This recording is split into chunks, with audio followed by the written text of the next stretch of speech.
জুলাই গণ অভ্যুত্থানের স্মরণে আগামী ১ জুলাই থেকে ৫ আগস্ট পর্যন্ত টানা ৩৬ দিনের কর্মসূচি ঘোষণা করেছে বাংলাদেশ জামায়াতে ইসলামী নেতৃত্বাধীন ১১ দলীয় ঐক্য।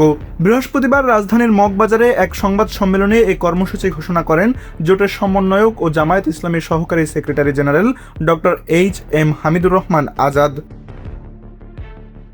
ঘোষিত কর্মসূচির মধ্যে রয়েছে ১ থেকে ১৫ জুলাই জেলা ও মহানগর পর্যায়ে সেমিনার আয়োজন। এছাড়া ২৩, ২৪ ও ২৫ জুলাই চিত্র প্রদর্শনী ও গ্রাফিতি অঙ্কনের কর্মসূচি পালন করা হবে। জুলাই গণ অভ্যুত্থানের গুরুত্বপূর্ণ স্থানগুলোতে স্মৃতিচারণমূলক সমাবেশও অনুষ্ঠিত হবে। কর্মসূচির শেষ দিন ৫ আগস্ট সারা দেশের জেলা, উপজেলা ও মহানগরে বিক্ষোভ সমাবেশ করবে ১১ দলীয় জোট। সংবাদ সম্মেলনে হামিদুর রহমান আজাদ অভিযোগ করেন, বিএনপি আবারও একদলীয় কর্তৃত্ব প্রতিষ্ঠার চেষ্টা করছে। একই সঙ্গে তিনি ট্রাইব্যুনালে দলীয় প্রভাবের অভিযোগ তুলে বিচার প্রক্রিয়া বিলম্বিত হওয়ার কথাও বলেন। তিনি আরও বলেন, আওয়ামী লীগ অতীতে গণতন্ত্রের পরিবর্তে জুলুমতন্ত্র কায়েম করেছিল এবং জনগণের অধিকার ক্ষুণ্ণ করেছিল।